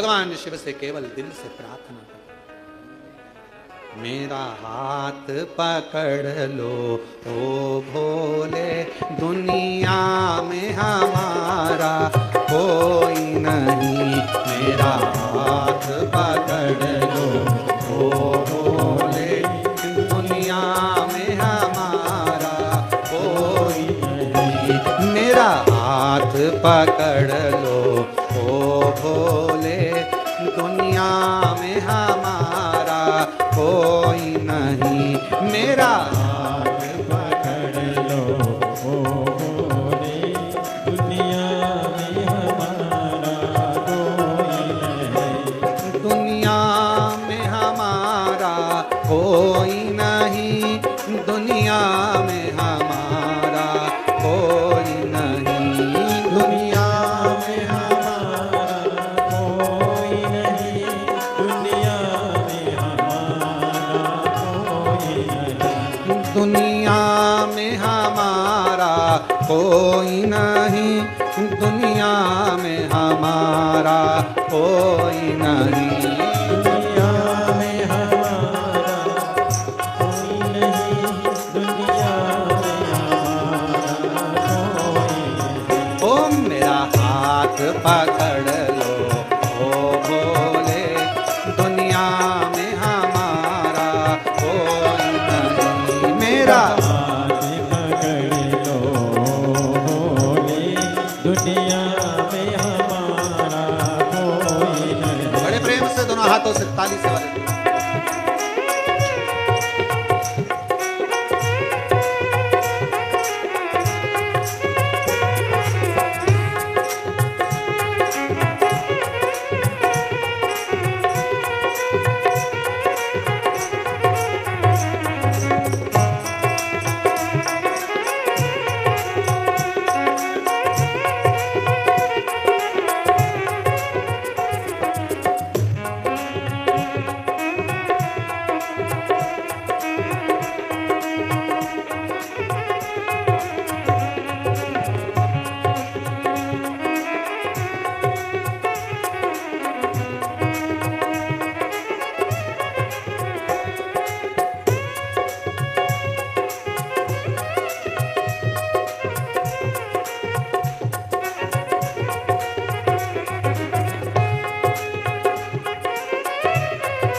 तुमसे न कहें तो किससे कहें, कोई भी हमारी सुनता नहीं, तुमसे न कहें तो किससे कहे, कोई भी हमारी सुनता नहीं, तुमसे न कहें तो किससे कहें, कोई भी हमारी सुनता नहीं, तुमसे न कहें तो किससे कहें, कोई भी हमारी सुनता नहीं। यहाँ पालन हारा कोई नहीं, यहाँ पालन हारा कोई नहीं, दुनिया में हमारा कोई नहीं, दुनिया में हमारा कोई नहीं। ओ मेरा हाथ पकड़ लो ओ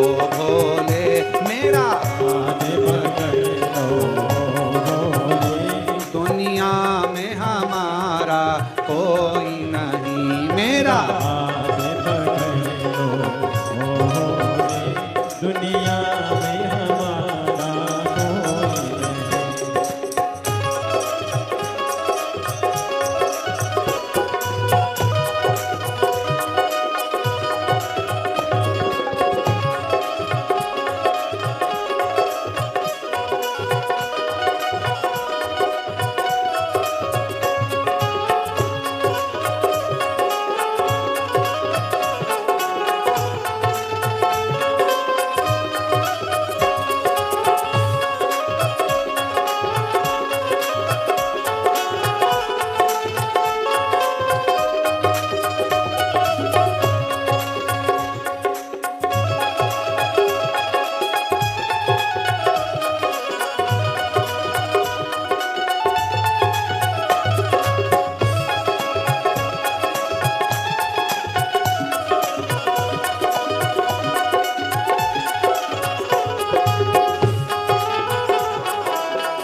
छोटा सा परिवार भोले, जो तेरे भरोसे चलता है।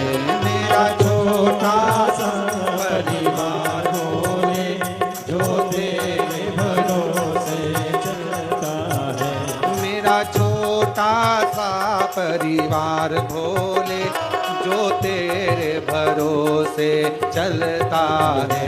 मेरा छोटा सा परिवार भोले, जो तेरे भरोसे चलता है। इसे आप संभालो आकर के, इसे आप संभालो आकर के। गिरते का सहारा कोई नहीं, इसे आप संभालो आकर के। गिरते का सहारा कोई नहीं। मेरा हाथ पकड़ लो भोले, मेरा हाथ पकड़ लो भोले। दुनिया में हमारा कोई नहीं। मेरा हाथ पकड़ लो भोले, दुनिया में हमारा कोई नहीं। दुनिया में हमारा कोई नहीं, दुनिया में हमारा कोई नहीं। दुनिया में हमारा कोई नहीं, दुनिया में हमारा कोई नहीं। दुनिया में हमारा कोई नहीं, दुनिया में हमारा कोई नहीं। दुनिया में हमारा कोई नहीं, दुनिया में हमारा कोई नहीं। ओ मेरा हाथ पकड़ लो भोले, दुनिया में हमारा कोई नहीं। मेरा हाथ पकड़ लो भोले, दुनिया में हमारा कोई नहीं। इसे आप संभालो आकर के, इसे आप संभालो आकर के। इसे आप संभालो आकर के, इसे आप संभालो आकर के। गिरते का सहारा कोई नहीं, गिरते का सहारा कोई नहीं। मेरा हाथ पकड़ लो ओ भोले, मेरा हाथ पकड़ लो ओ भोले। दुनिया में हमारा कोई नहीं, दुनिया में हमारा कोई नहीं। ओ दुनिया में हमारा कोई नहीं, दुनिया में हमारा कोई नहीं। ओ दुनिया में हमारा कोई नहीं, दुनिया में हमारा कोई। हार महादेव है। अपने बैठकर भगवान शिव जी से अपने मन का भाव कहिए, दिल से प्रार्थना करो, निवेदन करो, विनय करो, विनती करो। आज प्रदोष का दिन है। बाबा को अपने मन से, अपने भाव से प्रार्थना करिए, विनय करिए, निवेदन करिए। कंकर शंकर की भूमि है, कहीं पर भी बैठकर कंकर शंकर की धरा है, बैठकर बाबा को अपने मन का भाव कहना। जिस प्रार्थना को करने के लिए पूरी दुनिया कथा के पंडाल में जाती है, आपको वो प्रार्थना कंकर शंकर की भूमि पर बैठकर करने का सौभाग्य मिला है। जहाँ जगह मिले वहाँ बैठ जाओ और दिल से बाबा को अपने मन का भाव कहिए, प्रार्थना करिए। सभी लोग साथ में बोलिएगा, बाबा से विनय करिएगा। जो लोग ऑनलाइन श्रवण कर रहे हैं वो सब आस्था चैनल के माध्यम से, फेसबुक, यूट्यूब के माध्यम से बाबा को अपने मन का भाव कहेंगे, प्रार्थना करेंगे। दिल से विनय करें, निवेदन करें, प्रार्थना करें, विनती करेंगे।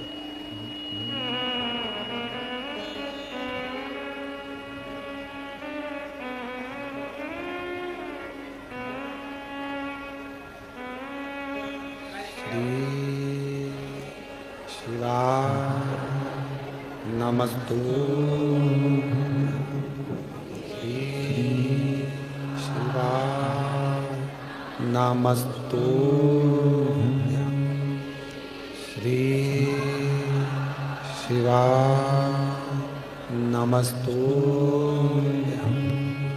श्री शिवा नमस्तु श्री शिवा नमस्तु भोला सब दुख काटो हमारा, ओ भोला सब दुख काटो हमारा। शिव शंकर जपो तेरी माला, भोले बाबा जपो तेरी माला, भोला सब दुख काटो हमारा, ओ भोला सब दुख काटो हमारा। वेश है मंगलकारी, वेश है मंगलकारी, शमशान वासी हमारा, शमशान वासी हमारा, ओ भोला सब दुख काटो हमारा, ओ भोला सब दुख काटो हमारा।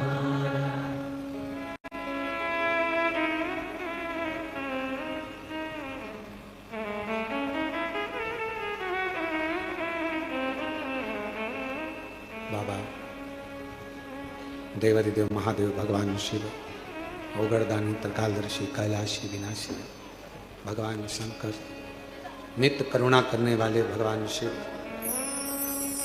दया करने वाले दया सागर देवादिदेव महादेव की कथा कर रहे। एक शमी के पत्र में बल होता, कितनी भी भारी बीमारी को ना हो। एक पत्र आया है, देखिए।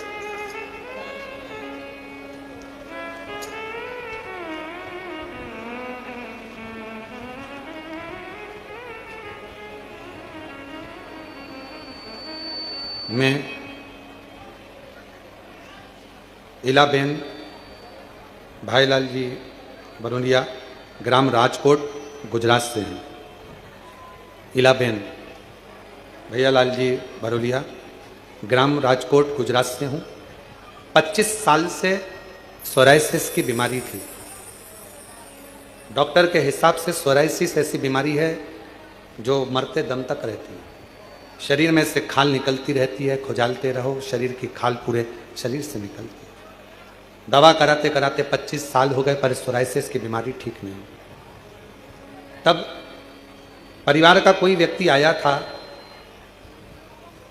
और उसने कहा कि एक बार कथा सुनो, टीवी पर आती है, सियोर वाला महाराज कहता है। हमने कथा सुनी, फिर हम विश्वास कर कर हमारी ननंद हमको यहाँ लेकर आई। कुबरेश्वर धाम पर आकर कंकर शंकर पूजन कर कर रुद्राक्ष लिया।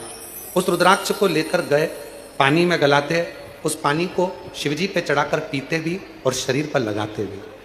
खूब क्रीम, ट्यूब, दवाइयाँ ढेर लगाई, पर 25 साल तक आराम नहीं लगा। गुरुदेव 3 महीना भी नहीं हुआ और बाबा ने ऐसी कृपा कर दी कि मेरी सोराइसिस की बीमारी पूरी खत्म कर दी। मैं बाबा को प्रणाम करने के लिए गुजरात से यहाँ पर आई हूँ। इलाबेन भाईलाल जी बरोलिया, ग्राम राजकोट, गुजरात से हैं। कहीं बैठी हो तो हाँ सर। एक शमी पत्र का महत्व कितना होता है इस पत्र से देखिए। पत्र भी नई नई डिजाइन के हो गए आजकल। मेरा नाम रोहिणी यादव है। मैं ग्राम काली पठाड़ी, तहसील करेरा, जिला शिवपुरी की रहने वाली हूँ। मेरी उम्र 23 वर्ष है। मैं बाबा का क्या वर्णन करूं गुरुदेव। वर्ष 2023 दिसंबर के महीने में 2024 तक विभिन्न प्रकार की बीमारियों से ग्रसित रही। मेरे पेट में गठाने बन गई थी। मेरा उपचार बॉम्बे हॉस्पिटल इंदौर में चल रहा था, जिसमें डॉक्टर ने मेरी सर्जरी करने का कह दिया था। पर उसी बीच में मेरी माँ ने कहा कि तू एक बार वहीं की वहीं कुबरेश्वर धाम चली जा। यहाँ आकर हमने कंकर शंकर की पूजा की, रुद्राक्ष का जल पीना प्रारंभ करा, पशुपतिनाथ का व्रत किया, जिससे बाबा की ऐसी कृपा हुई कि अब मैं बिना किसी सर्जरी के पूर्ण रूप से स्वस्थ हो गई हूं और मेरी गठाने सारी की सारी गल चुकी है। मैं बाबा को प्रणाम करने के लिए आई हूं। मेरी उम्र 23 साल है। मैं ग्राम काली पठाड़ी, तहसील करेरा, जिला शिवपुरी की रहने वाली हूं। मेरा नाम रोहिणी यादव है। शिव शिव है, शंकर शंकर है। आप जिस विश्वास से, जिस भरोसे से भगवान शंकर की आराधना करते हो, शिव की स्तुति करते हो, शिव नाम को जपते हो, भगवान शंकर को एक शमी पत्र, एक बेलपत्र जिस भाव से समर्पित करते हो, शिव उस बेलपत्र शमी पत्र को स्वीकार कर कर हमें हमारे दुखों से दूर करता है, दुखों से। और मैंने तेरे ही भरोसे बाबा, तेरे ही भरोसे, सब बोलिए। हवा भी उड़ती जवानी बाबा, टोर हत्तो छठी भोले, मैं तेरी पतन शंभू, मैं तेरी पतन। शिव महापुराण की कथा एक बड़ा भाव सुंदर बताती है। महाराज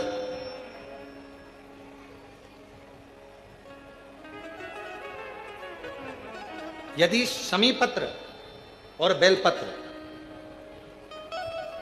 मंदार का पुष्प,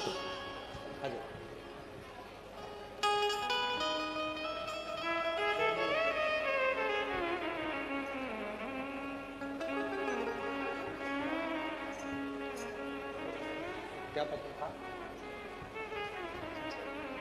रोहिणी यादव। पेट में गठाने हो गई थी, बाबा की कृपा से स्वस्थ। एक बार जोरदार ताली बजाकर स्वागत। शंभु शरण पड़ी मांगू घड़ी रे, दुख काटो दया करी दर्शन। ओ शंभु शरण पड़ी मांगू घड़ी रे, दुख काटो दया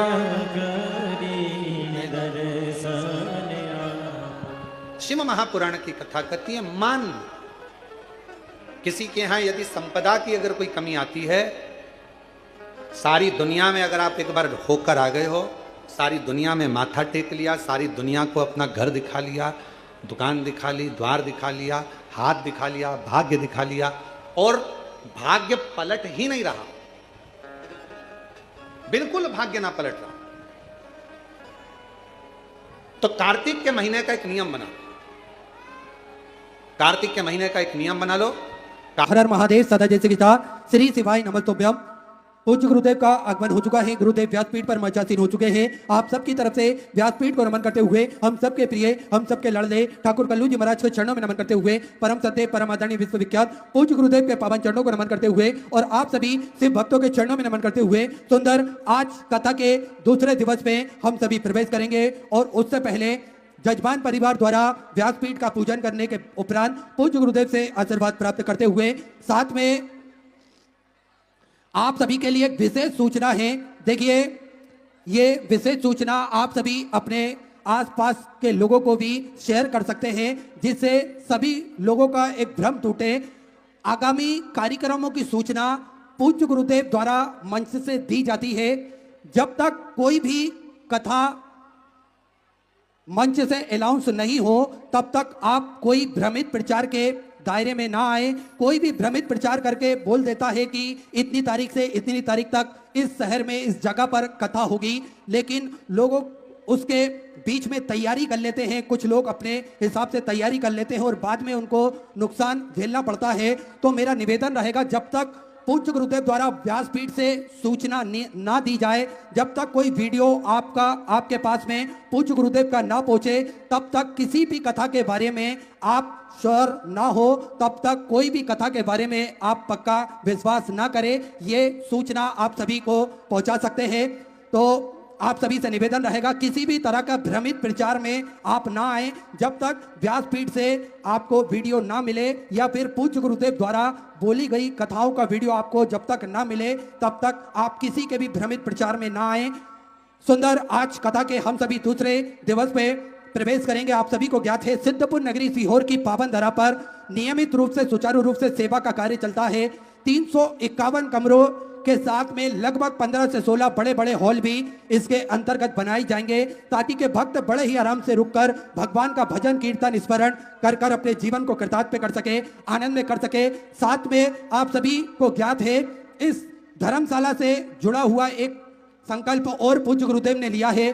प्रतिदिन कन्या विवाह निःशुल्क रूप से इस धरा से कराई जाएंगे। कन्यादान की संपूर्ण व्यवस्था, दहेज की संपूर्ण व्यवस्था पूज्य गुरुदेव द्वारा यहाँ पर निःशुल्क रूप से करी जाएगी और वर पक्ष वालों को वधु पक्ष वालों के रुकने की और भोजन की व्यवस्था भी पूज्य गुरुदेव द्वारा यहाँ पर निःशुल्क रूप से करी जाएगी। तो ऐसा संकल्प पूज्य गुरुदेव का है जिसपे धर्मशाला कंप्लीट होने के बाद में यह प्रतिदिन कन्या विवाह का जो संकल्प लिया है वो पूर्ण किया जाएगा। साथ में आप सभी को ज्ञात है गौ माता की सेवा प्रतिदिन सुचारू रूप से चलती है जिसपे 2 और गौशालाओं का निर्माण कार्य सुचारू रूप से चालू कर दिया गया है ताकि के गोवंश बढ़ता है तो उनको रखने के लिए उनके लिए और सुंदर और पर्याप्त व्यवस्था हो सके, इसलिए 2 गौशालाओं का और निर्माण कार्य सुचारू रूप से चालू कर दिया गया है। साथ में आप सभी को ज्ञात है कि प्रतिदिन पूज्य गुरुदेव ने एक संकल्प लिया है सभी सनातन धर्म के मानने वाले लोगों के गले में रुद्राक्ष हो, सभी सनातन धर्म के मानने वाले लोगों के घर के मंदिर में रुद्राक्ष हो और ये रुद्राक्ष का जल भोलेनाथ पर चढ़ाकर स्वतः ही इस रुद्राक्ष के महत्व को वो जान सके, समझ सके। इसलिए प्रतिदिन निःशुल्क रूप से रुद्राक्ष वितरण किए जाते हैं सुबह 10 बजे से शाम 5 बजे तक, जिसका किसी भी प्रकार का कोई शुल्क नहीं लिया जाता है। साथ में रुद्राक्ष ना ही कुरियर किए जाते हैं और ना ही किसी के द्वारा किसी के हाथ से भेजे जाते हैं। आपको स्वतः ही कुबेर भंडारी की पावन धरा पर आकर ये रुद्राक्ष आप प्राप्त कर सकते हैं। तो ऐसे सारे सेवा के प्रकल्प चलते हैं, आप भी इन प्रकल्पों से जुड़ सकते हैं, आप भी कंधे से कंधा मिलाकर चल सकते हैं, कदम से कदम मिलाकर चल सकते हैं और अपना महत्वपूर्ण सहयोग आप प्रदान कर सकते हैं। श्री विश्लेष सेवा समिति के 2 अकाउंट नंबर एक्सिस बैंक का और सेंट्रल बैंक ऑफ इंडिया का चल रहा है।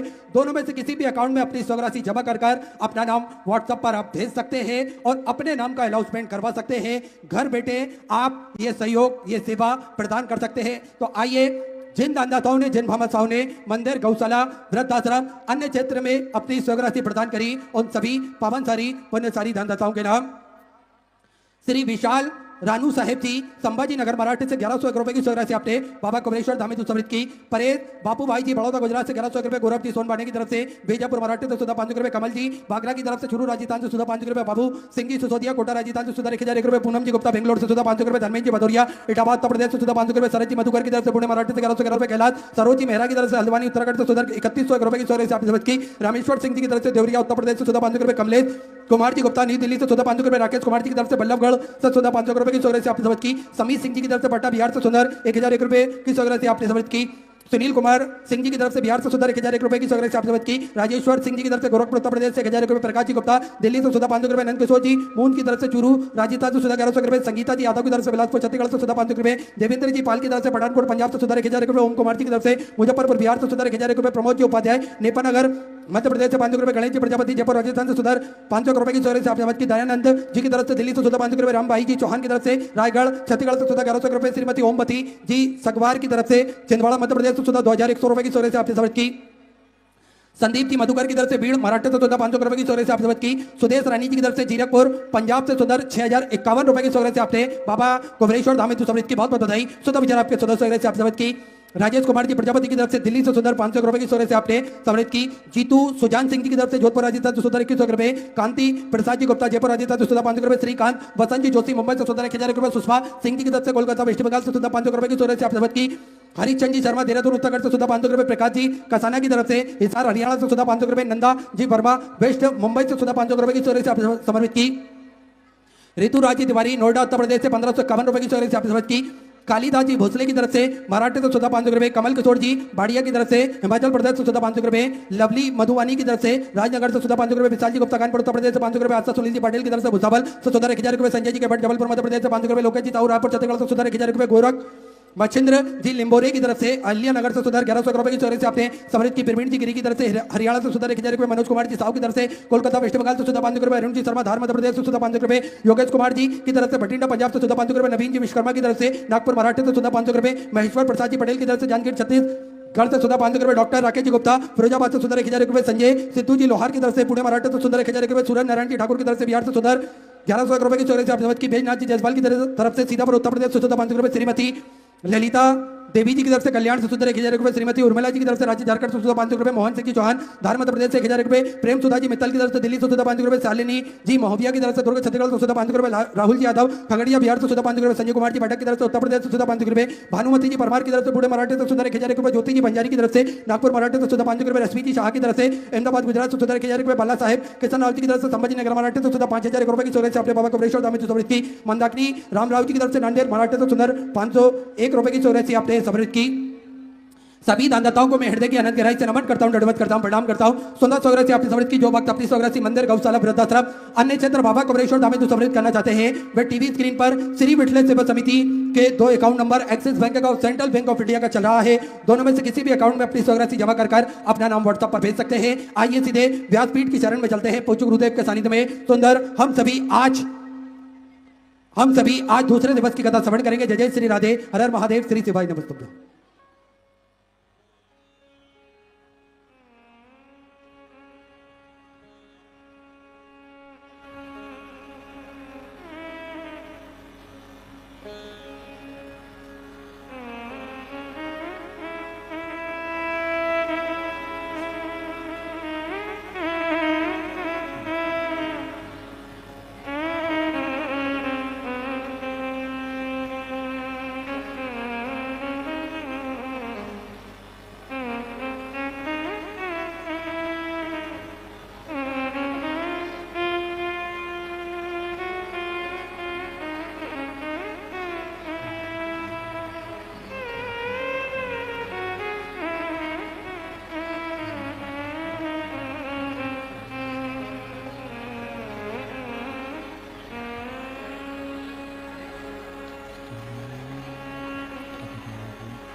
विश्वनाथ